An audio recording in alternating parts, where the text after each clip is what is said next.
a guest, not Ranger Matt, but normal Matt. Woo! I convinced him to leave the shit at home. He wants to be normal today. Yeah, I do. Somewhat normal today. But I actually brought Matt along because today we're discussing the deadlift and the squat. And Matthew actually deadlifts, I think it was 285?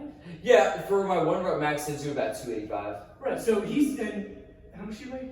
Between 140 and 145. Wow. So he's a pretty seasoned deadlifter, nearing 300 pounds on that lift. And how much do you squat again?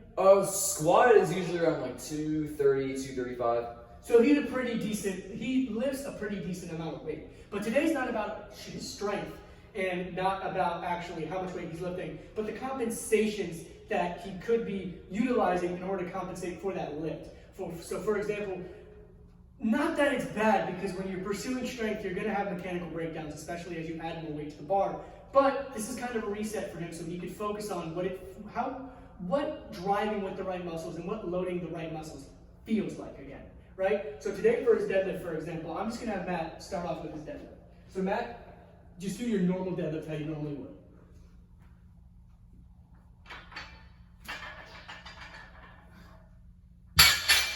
Keep going. Do a few reps for me, like about 3 to 5. Okay.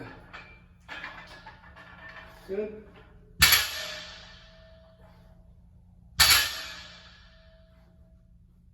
And one more. Good. Okay.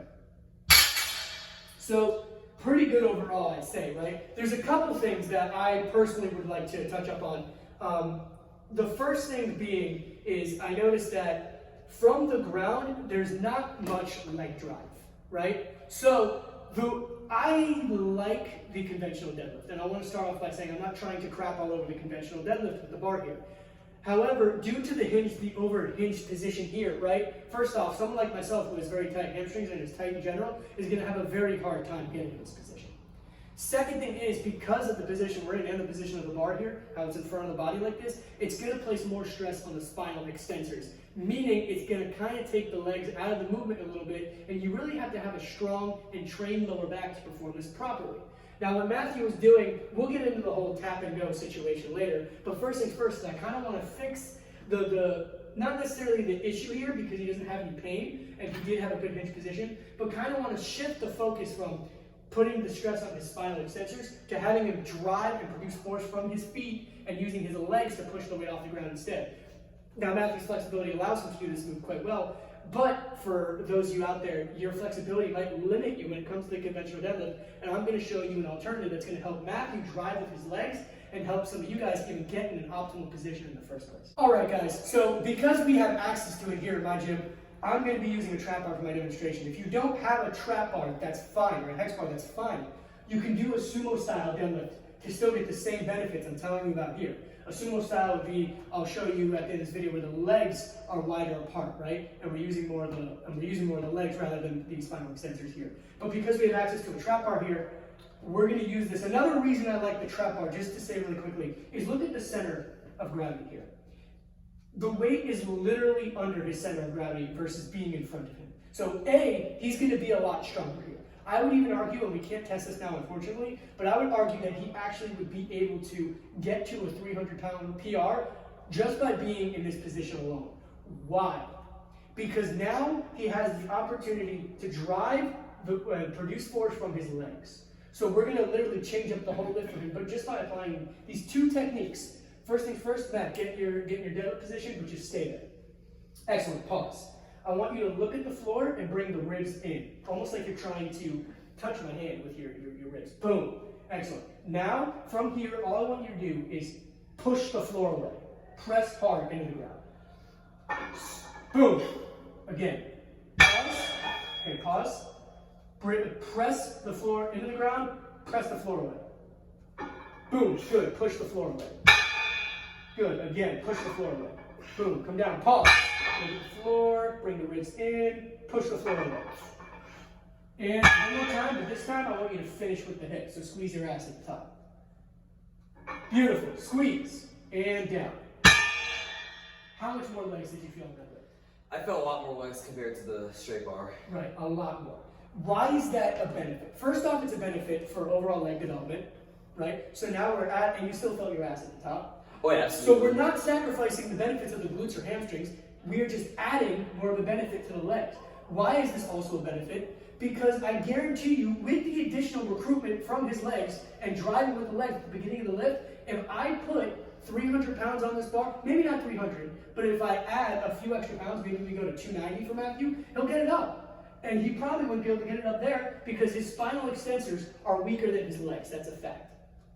So if you are chasing strength, this is a good technique for you.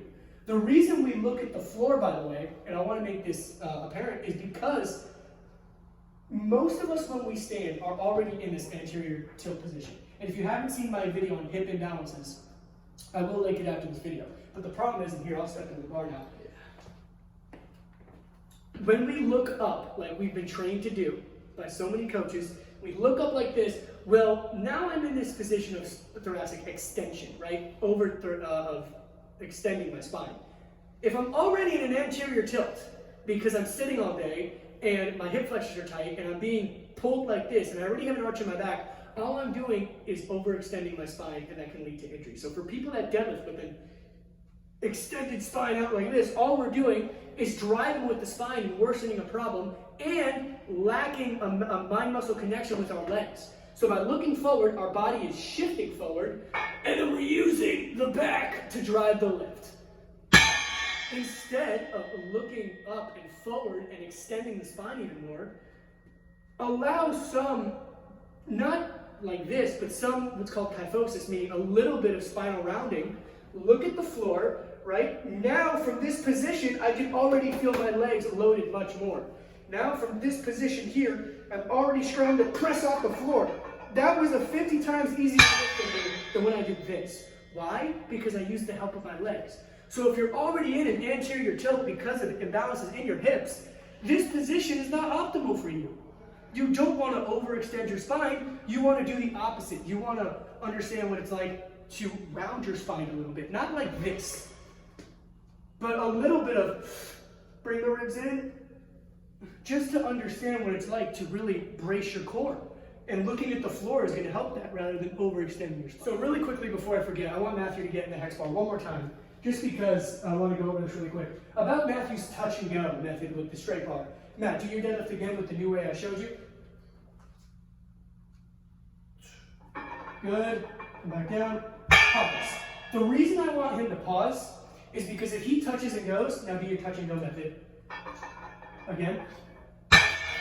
How much less did you feel the legs just then?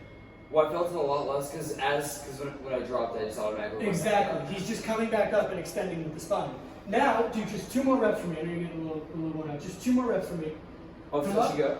No touch and go this time. No touch and go. Up. Good. Come down. Reset. Now, he's developing that connection between his mind and his leg, and he knows he has to push the floor away now. So push the floor away. Boom. I can tell by his face. Much more recruitment from the legs. Again. Good. One more time. The last one here. Push the floor away. Boom. I can see much more of a difference.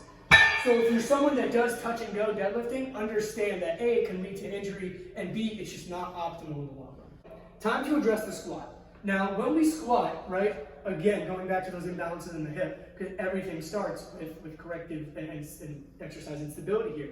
If you are already in an extended position, and you are squatting, and from the bottom here, you are using the hips to come up, you're gonna get hurt. If you're, not the hips, sorry, if you're using the lower back to come up and you're extending with the spine, you're gonna get hurt.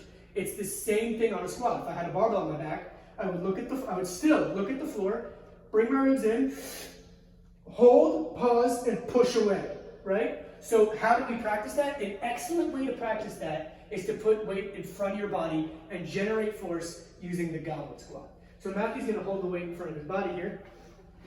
Do me a favor, Matt, take this off. Another thing, guys, about these weight belts, the problem I have with these things is they do the job of stabilization for you. How do you take this motherfucker off? You take this for a second? Yeah, do it. Take that off. Yeah. So the problem is, with the weight belt, guys, is I want you to learn how to brace on your own. As you get higher and higher, like Matthew when he deadlifts is 285, yes, it can be useful, right, to protect your back. But I want you guys learning how to brace on your own by holding your breath in, bracing the core, and coming down and back up. I don't want you using a supplement to train yourself, right? That's what that is. It's a supplement. It's like a protein shake. Get your nutrition down first, then add your protein shake. Weight belt is the same thing. First, understand how to brace, then as you build upon your weight, add the weight belt. But I digress, let's get into the squat. So I'm putting weight in front of his body now. What Matthew's gonna do, come in front of the box for me here, or I'll just drag it back. Okay? So come walk back a little bit, walk back a little bit, walk back a little bit, right there. So look at the floor, bring those ribs in, squat down, pause, look at the floor, press away. Again, press away. Now I can tell by the look in his face this is something he's never felt before, and the funny thing is he squats 230. So why is all of a sudden 45 pounds all of a sudden like, oh fuck? I'll tell you why. He's feeling something he's never felt before in his life, which is, oh, I'm properly loading the muscle here. Because all he is doing is initially thinking about pressing the floor away.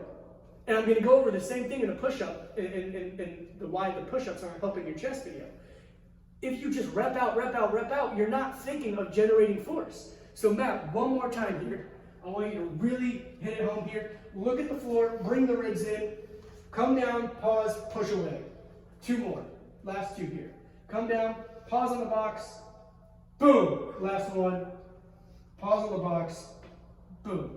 How much more leg drive did you feel? I felt a lot more leg drive. A lot more leg drive.